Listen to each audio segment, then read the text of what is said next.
आज 1 मे महाराष्ट्र दिन आणि कामगार दिनानिमित्त भाजपच्या वतीनं कामगारांचा सत्कार करण्यात आला आहे। आपल्यासोबत आमदार संजय केनेकर आहेत। काय सांगाल, आज कामगारांचा सत्कार केला आहे, आपण सुद्धा भावना व्यक्त केल्या? खरं तर आज भारतीय जनता पार्टीचा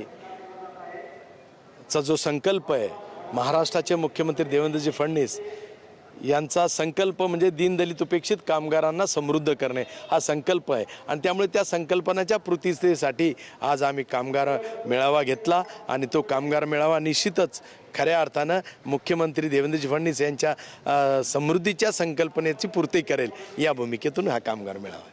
भाऊ, आपण बघतो इकडे आपण कामगारांचा सत्कार करताय, मात्र ज्या पद्धतीनं अख्खा देशात युद्ध सुरू आहे त्यामुळे अनेक जे आहे ते कंपन्यांना कुलूप लागले, अनेक कामगारांचं स्थलांतर होताना पाहायला मिळतं संभाजीनगरमध्ये।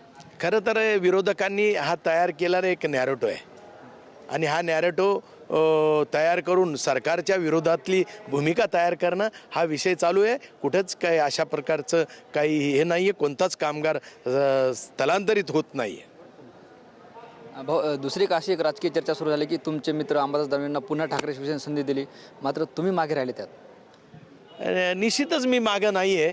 मी भारतीय जनता पार्टीचा विचार संस्कृतीचा पाईक आहे आणि माझं भाग्य आहे मी आज देवेंद्रजींच्या नेतृत्वात देवेंद्रजीची जी समृद्धीची संकल्पना आहे महाराष्ट्राच्या त्याच्यातला प्रवासी मावळा आहे मी त्यांचा। आणि त्यामुळे निश्चितपणे आज ना उद्या चालत राहत आहे।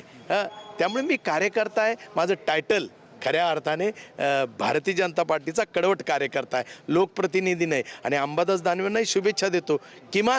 किमान शिवसेनेने उद्धव ठाकरेंनी हिंदुत्वाच्या व्यक्तीला दिलं, म्हणजे ज्या पद्धतीने हा आमचा कार्यकर्ता पूर्वीपासून हिंदुत्वाचा आहे आणि तो प्युअर भाजपाचा कार्यकर्ता होता, नंतर तो शिवसेनेत गेला।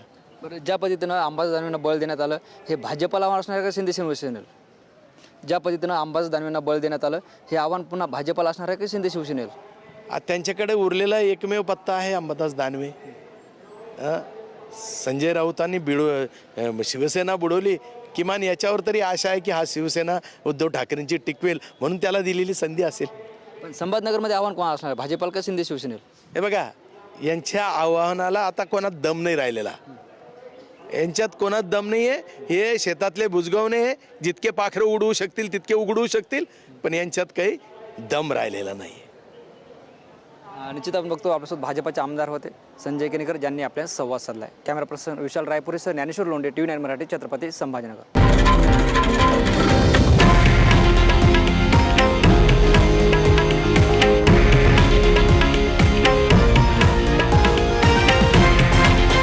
हे आहे देशातील नंबर 1 न्यूज नेटवर्क आणि आपण पाहत आहात TV9 मराठी, एकमेव।